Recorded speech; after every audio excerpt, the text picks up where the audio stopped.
At 9:45 a.m., January 20th, 1995, on a Friday, American Airlines Flight 33 struck Tower 1 of the World Trade Center in New York City. The aircraft, a Boeing 737, impacted the northern face of Floor 79. According to eyewitness testimonies and at least one tourist video which captured the collision, the aircraft descended sharply just prior to impact, hitting the structure at about a 30 to 45 degree angle. The aircraft cut through the 79th, 78th, and 77th floors before striking the building's central core columns. Around 2/3 of the core columns were severed by the aircraft. The aircraft was shredded as it sliced through the dense core.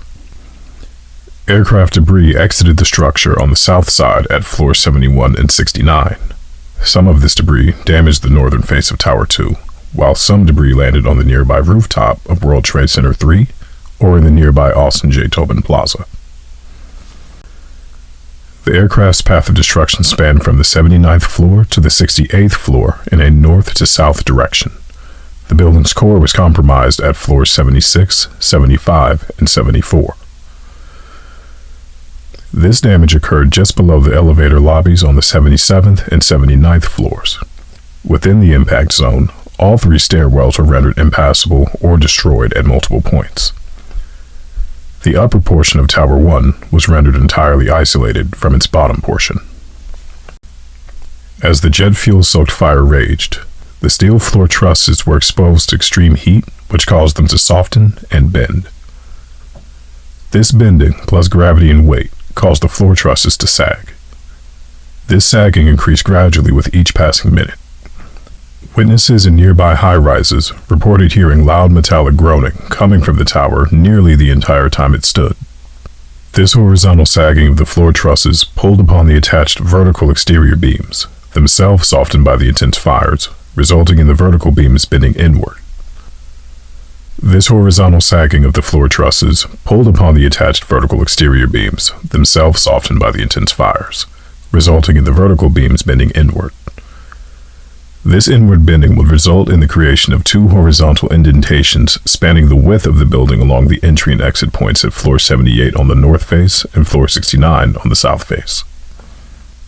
Meanwhile, the core columns, which were 2/3 severed by the aircraft, could not bear the weight of the 31 floors above the impact zone. As the core began to buckle under stress, the floor beams warped and cracked where their sagging was the greatest.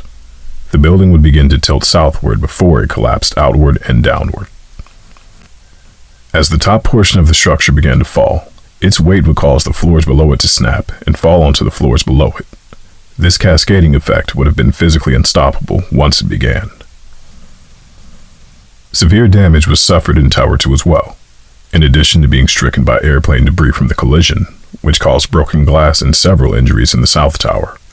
The tower also suffered a 32-story gash in its north face, which was ripped open by the large radio mast from atop the North Tower.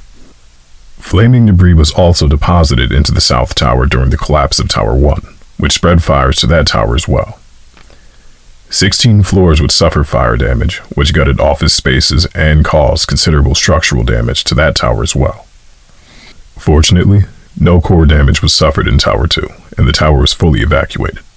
The New York Fire Department reached the fire zone in Tower 2 approximately 1 hour after the collapse of Tower 1 and successfully extinguished the flames.